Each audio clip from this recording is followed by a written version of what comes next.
Winning. Peace and love, family. Peace and love. It's your boy Chris Enlightened coming back again with some more spiritual vittles. And today I'm going in on calamities of the mind. Ooh, this is a good one, family. This is a good one.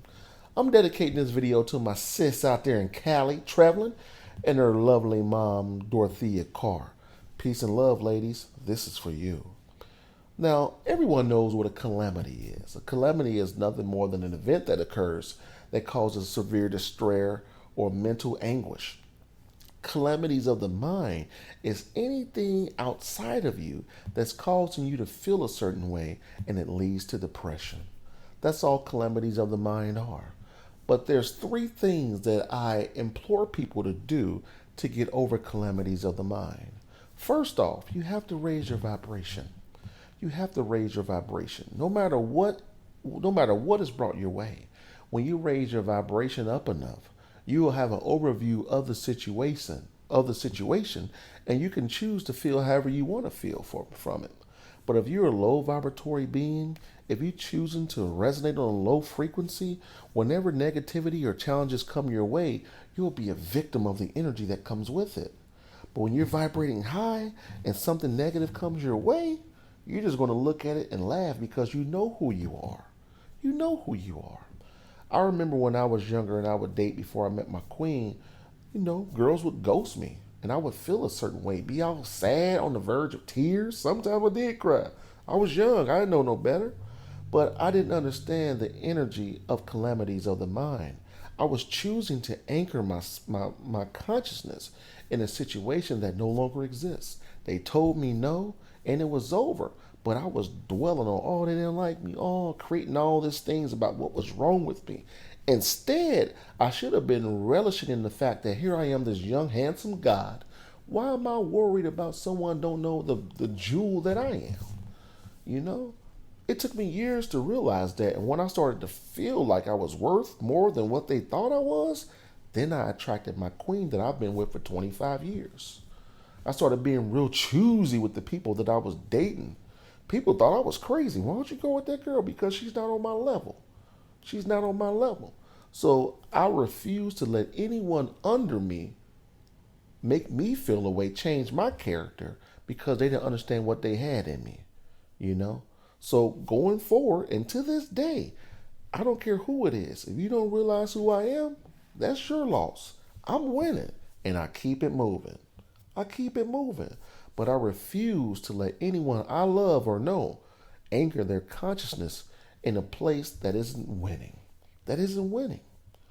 Second thing you need to do to break the chains of the mental anguish and things like that comes with calamities of the mind is do things you love to do.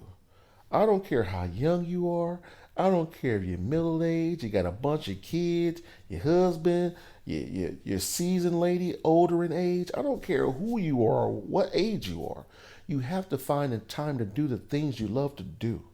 Depression can only set in when there's idle mind time. If you have time to sit down and not do nothing, you're going to think about all the things you wish you would be doing, and then depression would set in. It's just as simple as that. But when you're out busy doing the things you love to do, you're going to start vibrating high, and the energy of depression won't use the vessel of a calamity of the mind to affect you. It can't happen. Think about all the things you love to do. I love to go out, eat delicious food, and travel. When I'm eating delicious food and traveling, I'm not in a bad mood. I don't even think about depression or anything that comes with a calamity of the mind because I'm winning. Some people may like to take a long walk, get out in nature. Simply sitting and meditating and clearing your mind is a great way to dissolve the energies of calamities of your mind. You know, family, it's true. Another thing you can do is take in more serotonin. There's certain fruit you can eat that has a high count of serotonin in it. Oranges, apples, peaches, things like that. Or get out in the sun. The sun gives you so much serotonin to make you feel good and make you want to smile. Forget about sweating. Forget about that. Just get out there and smile and let that sun, just bask in the sun. Drink the sun with your pineal. It'll do wonders for you. It'll do wonders for you. There's a reason why when people are incarcerated, they get so angry and mad. They're not getting enough sunlight. Sun is one of the most, it is the best way for you to increase your serotonin levels. You know, family? Lastly, I can't say this enough. Get more sleep. Get more sleep. Get you a dream book. Make going to sleep an activity and not just something you do. When you don't get enough sleep, if you're not getting at least 6 to 8 hours of sleep a night, you're going to be in a bad mood. You're going to be depressed. You're not going to know why. You're not going to know why. But your body isn't getting the things that it needs and it's not going to work right. Every night when you go to bed, you go back to that primordial realm where you charge your vessel up with. This is an illusion that we're living in. And I don't know if any of you guys out there are programmed or anything like that. Well, we all have a computer. If you leave your computer on for 3 years without rebooting it and letting it cool down and regenerate itself, it's going to start doing a bunch of wacky things. And we're living in a simulated reality. And we go to sleep to reprogram ourselves, to rejuvenate ourselves. We go back to the primordial land from which we come from to rejuvenate ourselves. But when you're embracing calamities of the mind, you're not sleeping good at night. You waking up, oh, I miss so-and-so. Oh, they did me like this. Oh, Lord. You're not sleeping good at night. You're just laying down and you're probably resting, but you're not getting good sleep. So you have to get good sleep. And that's one great way to dissolve the energies of calamities of the mind, and it will stop all that depression. Lastly, I want to leave you with this, family. You have to start thinking of yourself more. We're not taught how great we really are. This shell is nothing. This shell is like a pair of gym shoes that we wear for a short period of our existence. Yeah, this life seems like everything, but it's like a blink of an eye to your existence. You live countless lives. What I want you to do going forward is start focusing on your next life. Set yourself up for success in your next life. Try to learn as much as you can here so when you reincarnate, you'll pick right back up where you left off at, family. We're taught that we die and that's it. And that's not it. That's not it. This is just the beginning. And when you think like that, reality seems to bend and you start seeing the Creator's essence in everything. You know, one thing that I always tell people when I have my consultation is to develop their second sight. And that's when you go outside and look at everything as if it's the first time you've seen it. You'll start seeing things so much differently, and you'll marvel at the Creator's beauty because everything broken down on the molecular level has the Creator's essence in it. I don't care what it is, from water, rocks, bugs, humans, dirt, feces. Everything broken down on a molecular level has the Creator's essence in it. And when you develop your second sight, you begin to see all the petrichor and chi in the air and things like that, family.